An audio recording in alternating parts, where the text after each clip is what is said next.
Ei pessoal, meu nome é Gabriele, graduando em Odontologia pela UFES e em nome do projeto ProEnsino, hoje vamos falar sobre as articulações cartilagíneas.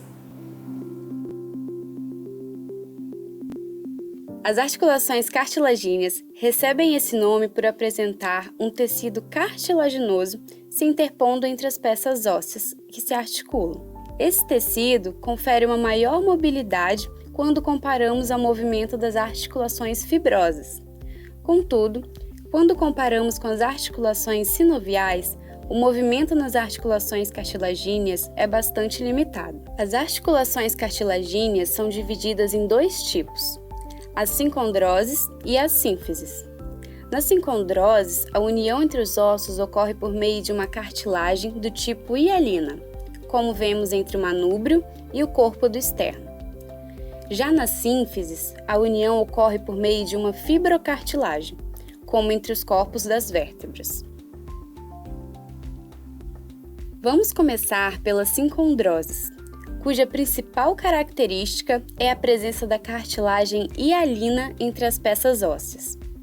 De um modo geral, a principal função da maioria de nossas articulações é atuar nos movimentos do esqueleto. Contudo, a principal função das sincondroses é atuar como zonas de crescimento ósseo.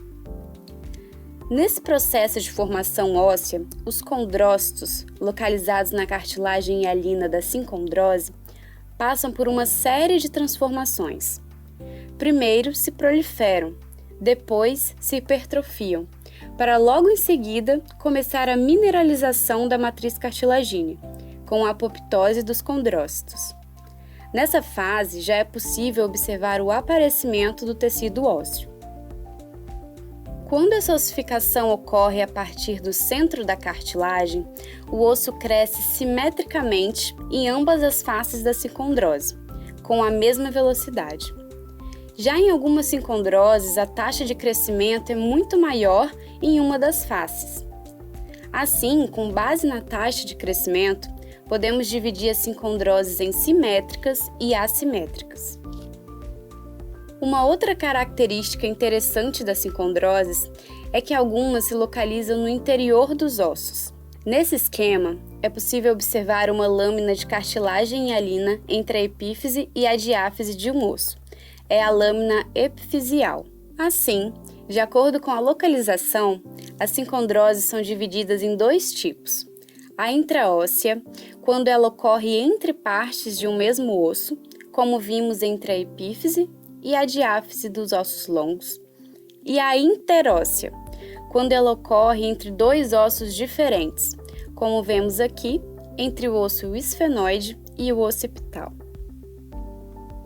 Nessa imagem de um corte sagital da base do crânio, é possível identificarmos algumas sincondroses. É normal, com o passar do tempo, que ocorra uma ossificação completa das sincondroses.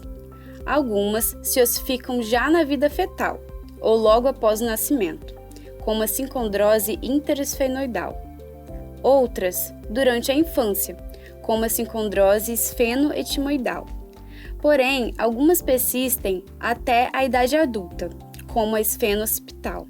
Temos que dar uma atenção especial a essas sincondroses cranianas, pois elas estão relacionadas principalmente com o crescimento antero-posterior do crânio. A mais relevante é a sincondrose esfeno-occipital, que se localiza entre o corpo do esfenoide e a parte basilar do occipital. É principalmente através dessa articulação que se dá o crescimento antero-posterior da base do crânio. Uma vez que os ossos da base do crânio se articulam com as maxilas e a mandíbula, alterações na taxa de crescimento da sincondrose esfeno-occipital poderão alterar diretamente o desenvolvimento da face.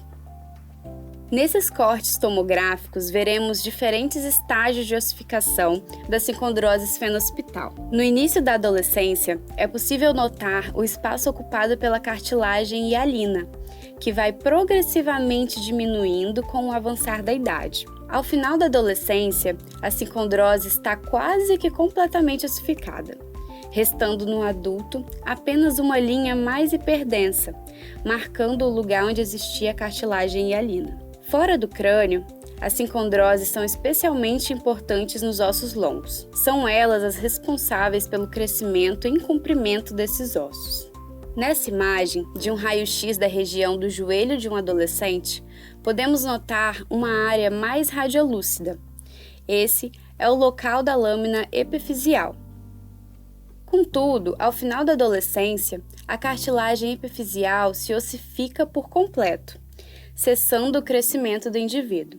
Nessa fase, nos exames de imagem, podemos ver uma linha radiopaca, a linha epifisial, que representa o local onde existia a cartilagem epifisial. O outro tipo de articulação cartilagínea são as sínfises. Elas possuem como principal característica a presença de uma fibrocartilagem entre as peças ósseas que se articulam. Diferente das sincondroses, elas não atuam no crescimento. Elas têm como funções permitir pequenos movimentos, absorver impactos e auxiliar na união entre as peças ósseas. Na odontologia, a sínfise que merece destaque é a sínfise da mandíbula. Ela é ativa no crescimento da mandíbula, mas apenas até o primeiro ano de vida, quando já se ossifica.